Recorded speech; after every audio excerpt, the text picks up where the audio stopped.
Dead America, The Soldier, The Day After, Part 5, by Derek Slayton. Chapter 1. Davis didn't waste time. As soon as the plan was set, he split the group and got them moving. Stevenson gathered the civilians and the remaining soldiers near the back of the pilot's lounge, preparing them for the push toward the bridge team. The corporal looked like he was running on fumes, his wounded arm still cradled against his chest, but his voice was steady as he organized the group. "You sure you're good for this?" Davis asked him. "I'll get them there, Captain," Stevenson replied. Davis gave him a nod and turned to his own team. Flint, Morris, Rogers, Butler, Silva, and Dillon stood in a loose semicircle near the door, checking weapons and redistributing ammunition. Dillon was the odd man out, unarmed and looking acutely aware of it. "The helicopters I saw were on the north side of the airfield, near the charter hangars," Flint said. "That's a couple 100 yards through the terminal and across open tarmac." "That tarmac is crawling with those things," Morris said. "Which is why we're not walking across it blind," Davis replied. He looked at the two soldiers who were staying with Stevenson. "I need you two to make some noise before you head out. There's a jetway about 100 yards down the concourse. Pop off a few rounds in there and get as many of those things to follow the sound as you can." "How long do you need?" one of the soldiers asked. 30 seconds of shooting, then pull back and link up with Stevenson," Davis said. "By the time the creatures flood that direction, we'll be moving the other way." The soldier nodded and looked at his partner, taking a handgun magazine from Davis and giving him a thumbs up. "We'll give you hell of a diversion, Captain," he said. Davis allowed himself the faintest smile before turning back to his squad. "Once the shooting starts, we move fast. Flint on point, I'll take the rear. Dillon, you stay in the middle of the formation and keep your head down. Questions?" Nobody spoke up. "Good. Stevenson, give us a 2-minute head start before you move your group. And good luck, Corporal." "Same to you, Captain," Stevenson replied. The two groups separated. Davis led his team out of the pilot's lounge and into the concourse, moving in a tight column with Flint at the front. The terminal was wrecked. Overturned luggage carts blocked sections of the walkway, and personal belongings were scattered across the tile floor. Carry-on bags, shoes, a child stuffed animal lying face down near a water fountain. Not to mention the scores of bodies. They moved quickly but carefully, stepping over debris and keeping their weapons trained on the intersecting hallways as they passed. Twice they spotted ghouls in the distance, wandering between gate areas, but the creatures hadn't noticed the group, and Flint steered them clear without engaging. Every bullet they saved now was one they might need on the tarmac. Dillon stayed in the center of the formation, as instructed, his head on a swivel as he took in the destruction around them. The pilot moved well for someone without training, keeping pace without making unnecessary noise and staying tight to the soldier in front of him. Flint made a mental note that the man had good instincts, which was going to matter when they got to Hayes. Flint led them to a service door on the north side of the terminal, marked with yellow and black caution stripes. He tested the handle, found it unlocked, and eased it open just enough to peer outside. The north tarmac stretched out before them, a wide expanse of concrete dotted with ground equipment and a handful of parked aircraft. Two helicopters sat near a row of charter hangars about 200 yards from their position. One was a smaller 2-seater that wouldn't fit the team. The other was a mid-size model with a full cabin, sitting on its skids with the doors closed. Between them and the helicopters, several dozen ghouls wandered the tarmac. They moved in small clusters, some standing motionless, while others drifted between the parked aircraft. A fuel truck sat abandoned near the midpoint, its driver's door hanging open and a dark stain on the step rail that told its own story. "That's a lot of open ground," Flint said. "It is," Davis agreed. Dillon leaned in to get a look. "The bigger one on the right, that's the bird we want. I've flown that model. Seats 8, good range." "Can you get it started fast?" Davis asked. "If nothing critical is damaged, I can have the rotor spinning in under a minute," Dillon said. "That's going to be a long minute on that tarmac," Rogers said. Before anyone could respond, the sound of gunfire erupted from deep inside the terminal. The two soldiers were doing their part, the sharp crack of their rifles echoing through the concourse. The effect on the creatures outside was almost instant. Heads turned toward the building, and within seconds, ghouls began running toward the terminal walls, drawn to the sound like they could reach it by pushing through the concrete. More shots rang out, and the tarmac continued to clear as zombie after zombie abandoned its position and sprinted toward the source of the noise. They funneled around the corners of the building, disappearing from view as they raced to find a way inside. Davis watched through the gap in the door, counting the remaining creatures.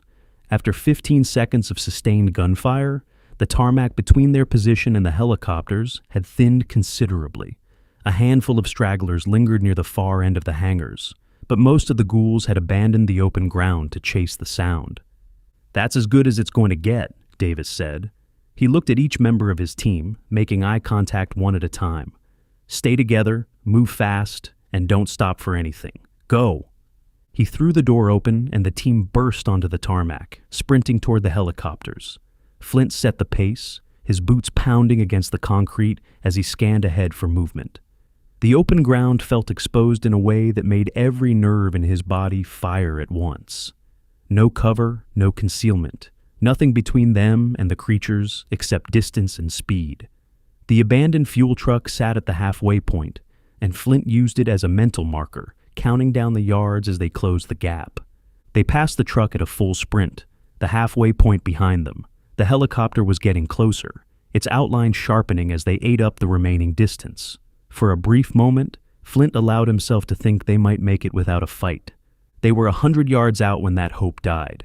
A cluster of 4 ghouls near a baggage cart noticed the movement. The creatures had been lingering in the shadow of a parked cargo plane, and the sound of boots on concrete pulled their attention like a switch being flipped. They broke into a sprint, angling to intercept the group from the right. "Contact right!" Morris called out. "Keep moving, I've got them!" Flint yelled. He peeled to the side, raised his rifle, and squeezed off 2 shots. The first caught the lead ghoul in the forehead, dropping it mid-stride. The second went wide, punching through the creature's shoulder without slowing it down. Flint adjusted and fired again, finding the mark this time. The zombie crumpled and skidded across the wet concrete. The remaining 2 split, one veering toward the main group while the other locked onto Flint. Morris dropped the one heading for the group with a clean shot to the skull. Flint sidestepped the last creature as it lunged, letting its momentum carry it past, before putting a round through the back of its head. "Move!" Davis shouted from behind. Flint turned and sprinted to catch up. The rest of the team had already reached the helicopter.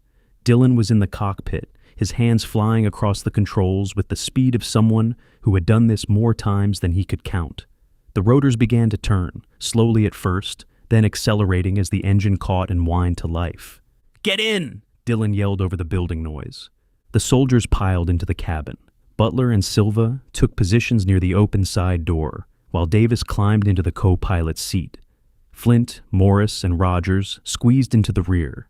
Through the side door, Flint could see more creatures rounding the corner of the terminal, drawn by the sound of the helicopter engine. They were still a good distance out, but they were fast. "Anytime now, Dylan," Flint called out. "Just give her a second to warm up," Dylan replied, his eyes locked on the instrument panel. "We don't have a second," Rogers said, watching the approaching ghouls. The rotors reached full speed and the helicopter lifted off. Butler fired several shots from the doorway as they rose, dropping 2 of the closest creatures before the aircraft climbed out of reach. One ghoul launched itself off the ground, its fingers scraping against the landing skid before its own weight pulled it back down to the concrete. "We're clear," Dylan announced. The cabin exhaled. Silva pulled the side door shut, cutting the roar of the wind and reducing the noise to the steady thrum of the rotors. As they gained altitude, the scope of what was happening in Wichita spread out beneath them. Fires burned in several parts of the downtown area, sending columns of black smoke into the sky.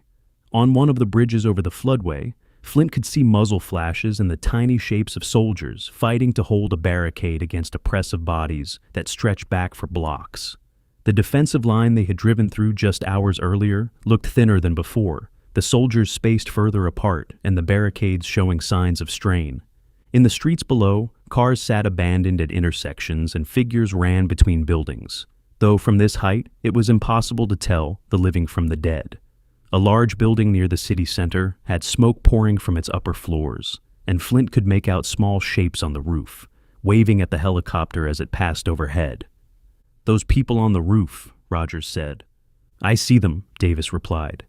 He didn't say anything else, and neither did Rogers. There was nothing they could do. Further south, a line of vehicles clogged what looked like a highway on-ramp, bumper to bumper with no sign of movement. Whether the drivers had abandoned them or were still inside was impossible to tell. Near the edge of the city, a neighborhood was burning unchecked, the orange glow visible even in daylight as the fire spread from house to house without anyone to fight it. Dylan banked to the northwest, and within minutes the urban landscape gave way to suburbs, then to open farmland. The transition was jarring. One moment they were over a city tearing itself apart, and the next they were looking down at green fields and empty country roads stretching to the horizon without a single sign of trouble. "Hard to believe it's the same world down there," Morris said. Nobody responded. The helicopter settled into a steady flight path, and the cabin fell quiet, save for the constant hum of the rotors. Flint leaned his head against the window, watching the patchwork of farmland pass beneath them. Barns, silos, and farmhouses dotted the landscape, all looking exactly as they should. Peaceful, untouched. Flint knew better than to trust it. The radio on Davis's belt crackled, breaking the silence. The captain unclipped it and held it up. "Captain Davis, this is Conrad. Do you copy?" The voice came through. "I copy, Conrad. We're airborne and headed northwest." "What do you have for us?" Davis replied. "I managed to dig up a little more on the Hayes situation. The team that went dark was a 4-man squad sent to coordinate with local authorities on the A-type blood collection. Their last transmission was from a grocery store on the east side of town. They reported resistance from locals and were pulling back when we lost contact," Conrad said. "Resistance from locals? What kind of resistance?" Davis asked. "The kind that involves firearms, Captain. Sounds like the townspeople weren't happy about soldiers showing up and telling them to hand over their neighbors," Conrad replied. Davis let out a long breath. He looked back at Flint, who had been listening from the rear of the cabin. "Copy that. Anything else?" Davis asked. "That's all I've got. The grocery store on the east side of town was their last known position. I'd start there," Conrad said. "Understood. Thanks, Conrad. Davis out," the captain said. He clipped the radio back to his belt. The cabin was quiet for a moment before Flint spoke up. "So we've got zombies and people with guns," Flint said. "At least the zombies are predictable," Davis replied. Flint let out a dry laugh as he turned back to the window, watching the farmland pass beneath them. In the distance, the flat horizon showed no signs of what waited ahead. No smoke, no destruction. Nothing to suggest that Hayes was anything other than another quiet town sitting in the middle of the plains. He adjusted the rifle in his lap and settled in for the rest of the flight, knowing that whatever they found there, it wasn't going to be good.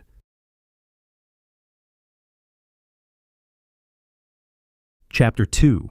The farmland below began showing the first signs of civilization as scattered houses and small roads appeared between the fields. Dylan checked his instruments and glanced back at the cabin. "We're about 2 minutes out," he said.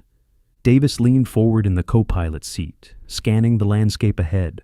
The town of Hayes materialized on the horizon, a modest collection of buildings and neighborhoods that looked no different from any of the other small Kansas towns they had flown over. "Take us in low on the east side. The grocery store should be near the main road," Davis said.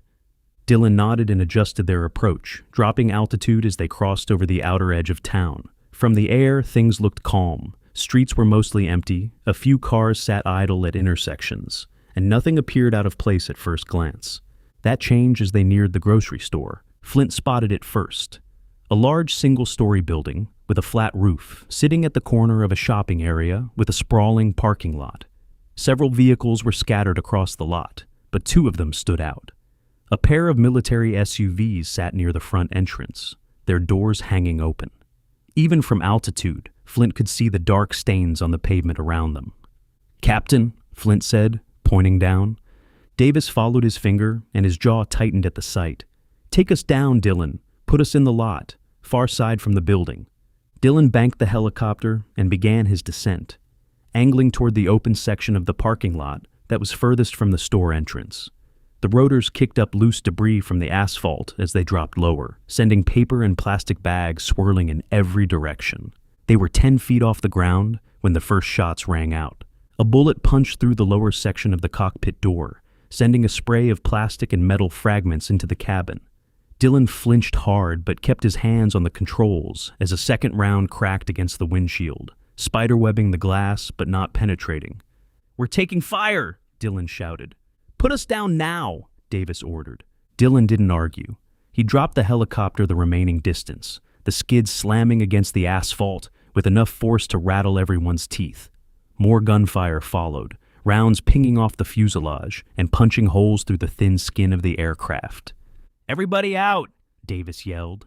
The soldiers threw open the cabin doors and piled out, keeping low as they scattered behind the nearest vehicles in the lot.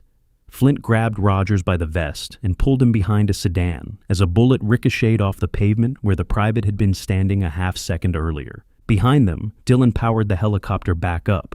The rotors screamed as the aircraft lifted off the ground, tilting hard to the left as the pilot fought to gain altitude and distance. Another burst of gunfire chased the helicopter as it climbed, but within seconds it was out of range, banking away from the store and disappearing over the rooftops to the south. "Well, there goes our ride," Rogers said. "Focus," Flint replied. He peeked over the hood of the sedan, trying to locate the shooter. The gunfire had stopped once the helicopter pulled away, but that didn't mean it was safe to move. Flint scanned the front of the building, checking the windows and entrance for any sign of a barrel or muzzle flash. "Anybody got eyes on the shooter?" Davis called out from behind an SUV about 15 yards to Flint's left. "Negative," Morris replied from somewhere further back. Another shot cracked through the air, punching into the quarter panel of the car Flint was using for cover. The round came from above, the angle sending it downward through the metal at a steep trajectory. "He's on the roof," Flint called out. "I see him," Butler said over the radio. "Northwest corner, behind what looks like an air conditioning unit. He's got a rifle, and he knows how to use it." Flint risked another look, this time directing his attention to the rooftop. He caught a brief glimpse of movement near the large metal housing that Butler had described before another round forced him back down. The bullet slammed into the windshield of the sedan, blowing it inward and showering the pavement with glass. "He's got the whole lot covered from up there," Flint said. "We try to cross this open ground and he'll pick us apart."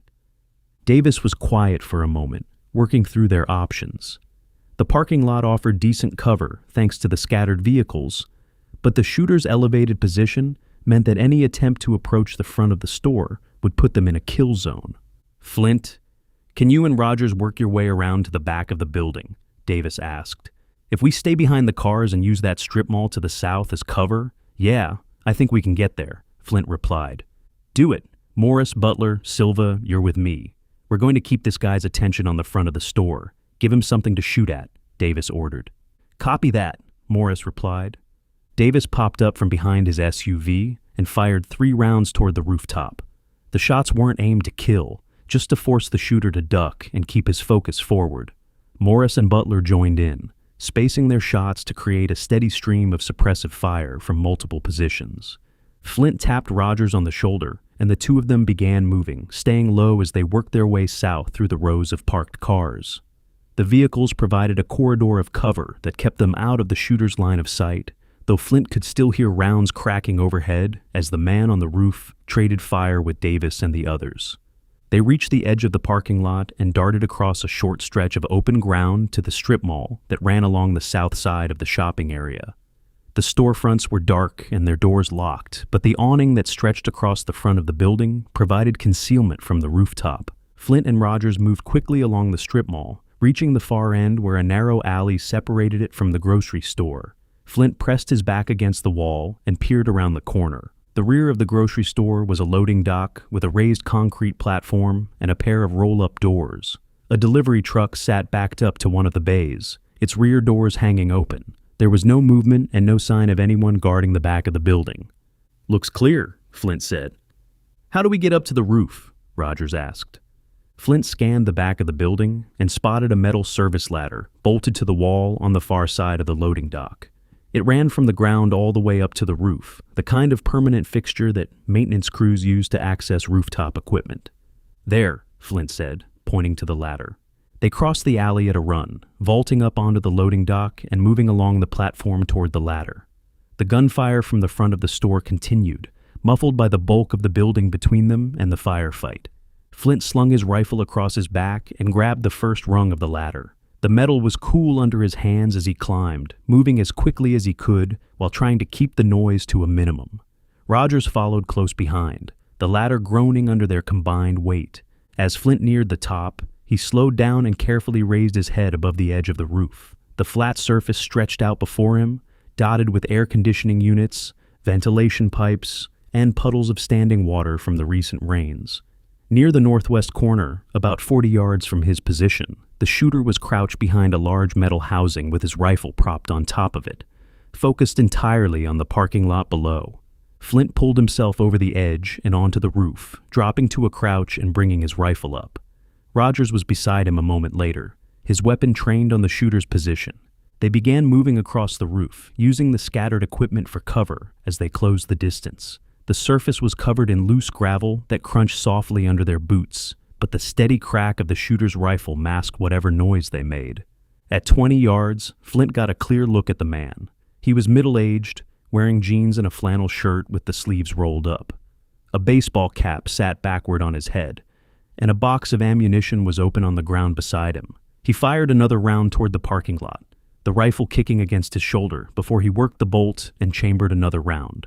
Flint motioned for Rogers to move to the right, giving them 2 angles on the target. The private nodded and shifted his position, stepping carefully across the gravel. As he did, his boot caught the edge of a metal vent cover, producing a sharp scraping sound that cut through the ambient noise. The shooter's head snapped around, his eyes going wide as he spotted the 2 soldiers bearing down on him. He swung his rifle toward Rogers, who was the closer of the 2 and more exposed. Flint didn't hesitate. He squeezed the trigger and sent a single round into the man's right thigh. The bullet tore through muscle, and the shooter let out a scream, his legs buckling as the rifle slipped from his hands and clattered onto the roof. The man collapsed onto his side, clutching his leg as blood began seeping through his fingers. He reached for the rifle with his free hand, but Rogers was already there, kicking the weapon away and planting a boot on the man's wrist. "Don't," Rogers said. The shooter glared up at them, his face twisted with pain and anger. He spat in Rogers' direction, which the private ignored. Flint walked over and picked up the man's rifle, ejecting the remaining rounds before tossing the empty weapon aside. He looked down at the wounded shooter, who was still cursing through gritted teeth. "What's your name?" Flint asked. "Go to hell," the man replied. "We'll work on the introductions later," Flint said. He keyed his radio. "Captain, shooter is down. We're on the roof." "Copy that. Is he alive?" Davis asked. "He is.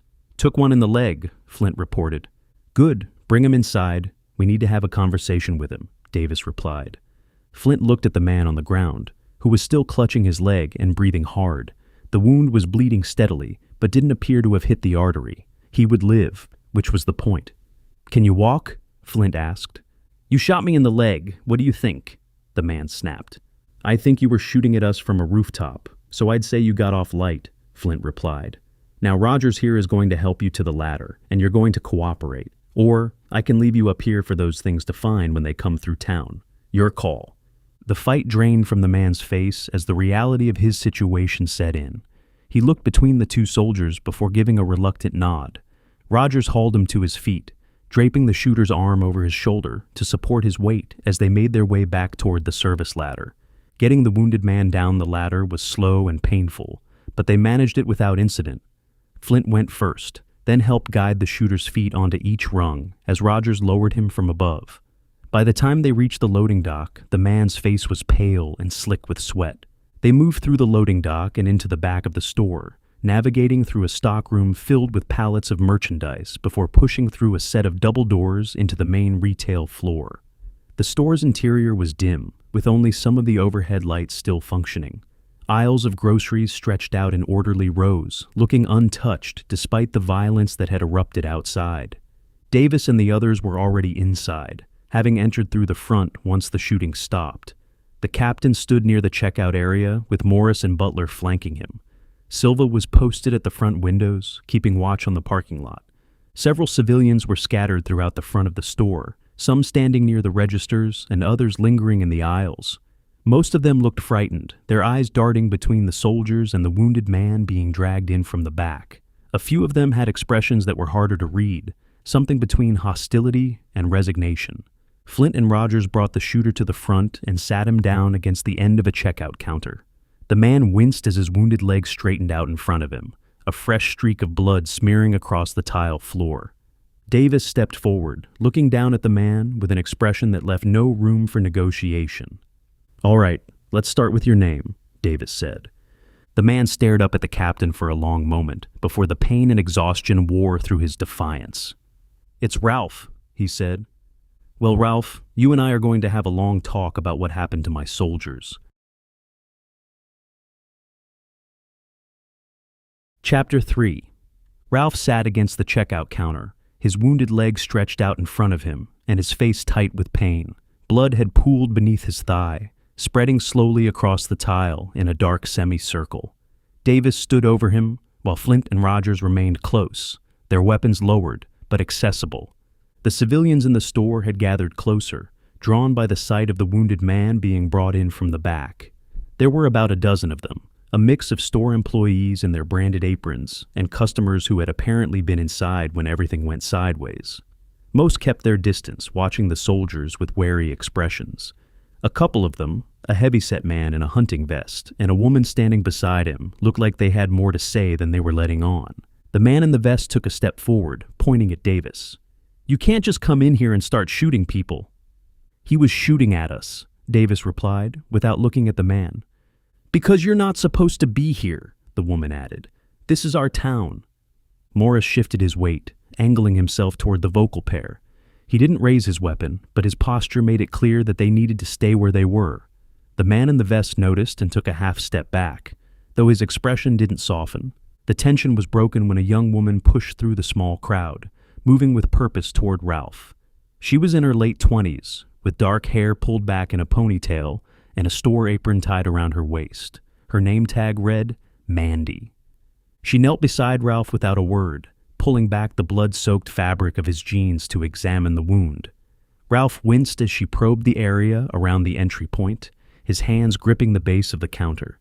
"I need to get some things from the pharmacy," Mandy said, looking up at Davis. "He's losing blood, and the wound needs to be packed before it gets worse." Davis studied her for a moment before nodding. "Go ahead." Mandy stood and walked briskly toward the back of the store, where the pharmacy section was located. She returned a couple of minutes later with an armful of supplies, gauze, bandages, antiseptic, and a bottle of over-the-counter painkillers. She dropped to her knees beside Ralph and went to work, cleaning the wound with quick, efficient movements. Ralph hissed through his teeth as she applied the antiseptic, his knuckles going white against the counter. "Hold still," Mandy said. "Easy for you to say," Ralph replied. Mandy ignored him and continued packing the wound. Flint watched her work, noting the steady hands and the lack of hesitation. She wasn't a medic, but she seemed to know enough to keep the man from bleeding out on the floor. Once the wound was dressed and wrapped, Mandy sat back on her heels and looked up at Davis. "He'll live, but he needs a real doctor sooner rather than later." "Noted," Davis said. He crouched down in front of Ralph, resting his forearms on his knees. "Now, you want to tell me what happened to the soldiers who came here before us?" Ralph looked up at Davis with contempt. "You mean the ones who came into our town with their guns, telling us they were going to take our people away? Those soldiers?" "They were following orders," Davis said. "Yeah, and the people following orders are always the good guys, right?" Ralph shot back. "They showed up at this store, started rounding people up, and you're surprised that we had a problem with it?" "What happened to them?" Davis repeated. "What do you think happened? We told them to get the hell out, and when they didn't listen, things got ugly," Ralph said. "How ugly?" Flint asked. Ralph turned his head toward the sergeant, his lip curling. "Why don't you go out to the parking lot and see for yourself?" Davis's expression hardened. He stayed quiet for a moment, letting the silence do the work. Ralph shifted under the weight of it, the defiance on his face cracking just enough to let the pain show through. "You people have no idea what's coming," Davis said.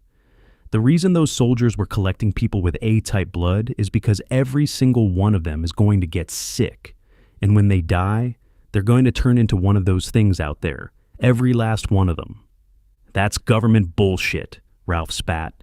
"You come in here with your guns and your stories about some virus, and we're supposed to just hand over our friends and family, our neighbors?" "I don't care if you believe me or not," Davis said.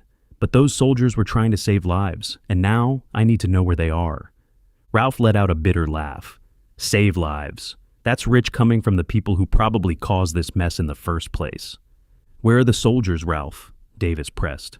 I already told you. The parking lot? That's the last place I saw them, Ralph said.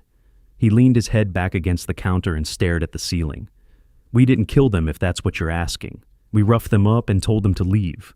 What happened after that isn't on us. You ambushed armed soldiers and then you just let them go, Davis said. We outnumbered them. They were smart enough to back off, Ralph replied. Davis stared at him for a long moment before standing up. It was clear that Ralph wasn't going to give them anything useful beyond insults and deflection. The captain let out a slow breath, keeping whatever he was feeling locked behind his eyes. You know what your problem is, Captain? Ralph continued, apparently not content to let the conversation end. You think wearing that uniform gives you the right to walk into any town in America and start pushing people around. Well, it doesn't. Not here. This is our home, and we decide what happens in it. Davis didn't respond. You hear me? You and your little army can go right back to wherever you came from. We don't need you. We don't want you. And if your buddies had listened the first time, none of this would have happened. So you can take your virus story and shove it right up your... Davis reached over to the nearest checkout counter and grabbed a rag that was sitting beside the register. Before Ralph could finish his sentence, the captain crouched down and tied it around the man's mouth, knotting it firmly behind his head. Ralph's eyes went wide with outrage, his muffled protests lost behind the fabric. Davis stood up and turned to face the rest of the group, brushing his hands against his pants as if he had just finished handling something unpleasant. Anybody else have something to say? Davis asked. The store went quiet. Even the couple who had been vocal earlier seemed content to hold their tongues for the time being. Davis gave a satisfied nod before looking over at the group of store employees who had been watching from near the deli counter. I need somebody who can tell me what happened here, the full story, not the version that leaves out the parts that make people look bad, Davis said. The employees exchanged glances, none of them eager to be the first to speak. After a few seconds, Mandy stepped forward. She crossed her arms over her chest, her expression guarded but willing. I can tell you what I saw, Mandy said. Go ahead, Davis replied. Mandy took a breath before starting. A couple of soldiers showed up here. I think it was earlier today, but honestly, I've lost track of time. They came inside and started talking to people, asking if anyone had A-type blood. They said they had orders to bring those people somewhere safe. Did they say where? Davis asked. The high school on the west side of town, Mandy said. They said it was being set up as some kind of collection point. Before she could continue, the woman from earlier spoke up again. Mandy, you don't have to tell them anything. They have no authority here. Butler stepped forward, positioning himself between the woman and Mandy. He didn't say a word, just planted himself there with his arms folded across his chest. The woman opened her mouth to protest, then looked at Butler's expression and thought better of it. She grabbed the man in the hunting vest by the arm and pulled him back a few steps. Mandy watched the exchange before turning back to Davis. Like I was saying, the soldiers were talking to people, trying to get them to come along. Most folks were confused. Nobody understood why blood type mattered or what this was all about. Then some of the local guys showed up. Ralph's friends, Flint said. Yeah, Mandy confirmed. They pulled up in their trucks and started yelling about the government overstepping. It got heated fast.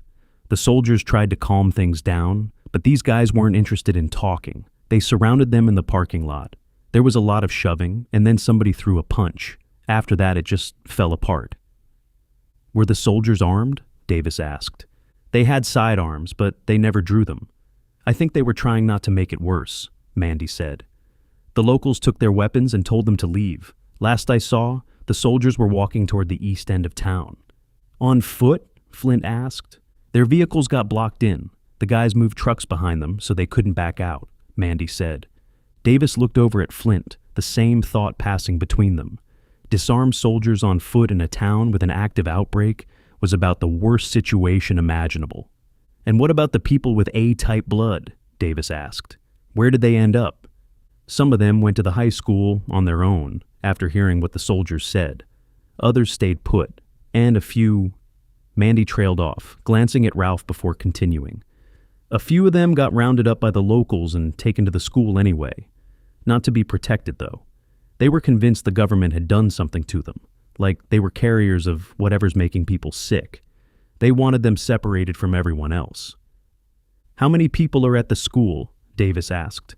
"I don't know for sure. A couple hundred at least, between the townspeople and the ones they brought in," Mandy said. She was about to say more when the sound of engines cut through the quiet. Multiple vehicles, loud and getting louder. Silva, who had been watching the parking lot from the front windows, turned around with urgency on his face. "Captain, we've got company," Silva said. Flint moved to the window and looked out. 3 pickup trucks were pulling into the parking lot, each one carrying men in the cab and the bed. The passengers were armed, rifles and assault rifles visible as they piled out of the vehicles and began spreading across the lot. Flint counted at least a dozen men, all of them moving with the confidence of people who knew the terrain and believed they had the numbers. The trucks fanned out, blocking the main entrance to the lot, and cutting off the most direct route out of the store. The men took positions behind their vehicles, using the engine blocks and wheel wells for cover as they aimed their weapons at the building. "That would be the rest of Ralph's friends," Flint said. Davis moved to the window beside him, taking stock of the situation. His face was calm, but his eyes were moving fast, counting heads and assessing the layout. "Morris, get everyone away from the windows and toward the back of the store," Davis ordered. Morris began herding the civilians toward the rear, though a few of them resisted at first, craning their necks to see what was happening outside. The man in the hunting vest and the woman exchanged a look that Flint didn't like, the kind that suggested they knew exactly who was out there and were glad to see them. A voice called out from the parking lot, amplified by what sounded like a bullhorn. "We know you're in there. Send out Ralph and the rest of our people, and this doesn't have to get ugly." Davis looked at Flint. Flint looked back. "So much for the easy part.